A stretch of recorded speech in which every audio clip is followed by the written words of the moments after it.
வழக்கமாக சினிமாங்கிறது பார்த்தீங்கன்னா, சென்னையில போய் ஒரு சினிமா எடுத்துட்டு, கிராமத்துக்கு வந்து சொல்லுவாங்க, நான் ஒரு சினிமா எடுத்திருக்கேன் ம். அப்படின்னு. ஆனா நீங்க கொஞ்சம் மாறுபட்டு, கிராமத்துல சினிமா எடுத்துட்டு சென்னைக்கு போய் சொல்லியிருக்கீங்க, நான் ஒரு ஆமா. சினிமா எடுத்திருக்கேன் ஆமா, ஆமா. அப்படின்னு. அப்ப அந்த அவங்களோட பார்வை எப்படி இருந்தது? இல்ல என்னன்னா, இந்த கதை நான் சொல்ற எல்லா கதையுமே வந்து வாழ்க்கையிலிருந்து எடுத்த கதை.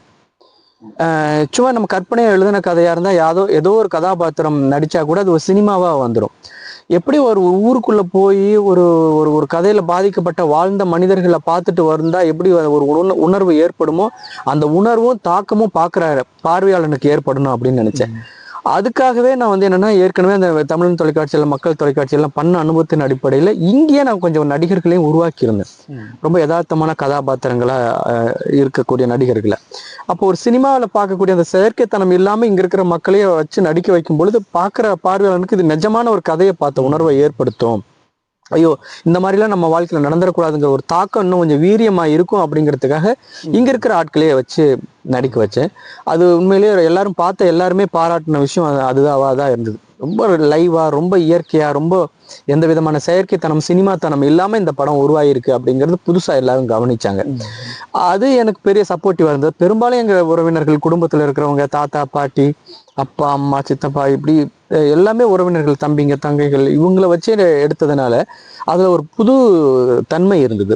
அது ரொம்ப சினிமால கொண்டாடப்பட்ட ஒரு தன்மையா இருந்தது. பார்க்கும்போது ரொம்ப யதார்த்தமா இருந்தது. எல்லாரும் தன்னோட வாழ்க்கையோட ரொம்ப கனெக்ட் பண்ணிக்கிட்டாங்க. அதனாலேயே வந்து எனக்கு இந்த ஊர்ல இருக்கிற மக்களையே நடிக்க வைக்கணும் அப்படிங்கிற ஒரு துணிச்சல் வந்துச்சு. எங்கேயோ இந்த இந்த வட்டார வழக்கு தெரியாம, இந்த மொழி தெரியாம, இந்த பக்கத்து மக்கள் செய்யற தொழில் தெரியாம, இப்ப நான் என்னன்னா, நான் என்னுடைய நண்பர்கள், எங்க அப்பா தறி தொழிலாளி. எனக்கு அந்த மேடை நாடகங்கள்ங்கிறது வந்து எப்பவாவது ஒரு வாட்டி தான் நடக்கும். தெருக்கூத்து கலைஞரா இருக்கட்டும், இந்த மாதிரி கலை சார்ந்து இயங்குற எல்லாருமே என்னது வாழ்வாதாரத்துக்காக வேற ஒரு தொழில் பண்ணிட்டு இருப்பாங்க.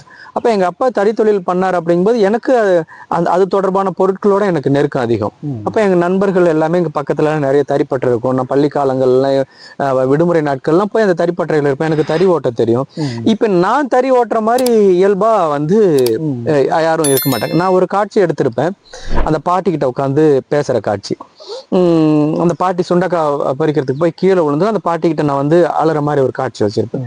அப்ப என்னன்னா, நான் தரித்த கொட்டாயில இருக்கக்கூடிய அந்த பஞ்செல்லாம் என் தலையில ஒட்டிட்டு இருக்கிற மாதிரி நான் வச்சுக்கிட்டேன். இதை ஒரு செயற்கையா எங்கேயோ ஒரு இயக்குனர் வந்து ஒரு நடிகரை வச்சு பண்ணும்போது இதெல்லாம் மிஸ் ஆகும்.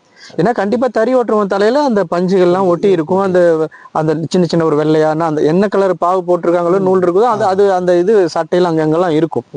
இந்த நேச்சுரல்லாம் எனக்கு எனக்கு அந்த லாங்குவேஜ் வரும். எனக்கு ஈஸியா தறி ஓட்ட தெரியும். எனக்கு நாடா வந்து எடுத்து மாத்த தெரியும். எல்லாமே தெரியும். அப்படிங்கும்போது இதுக்கு ஒரு இன்னொரு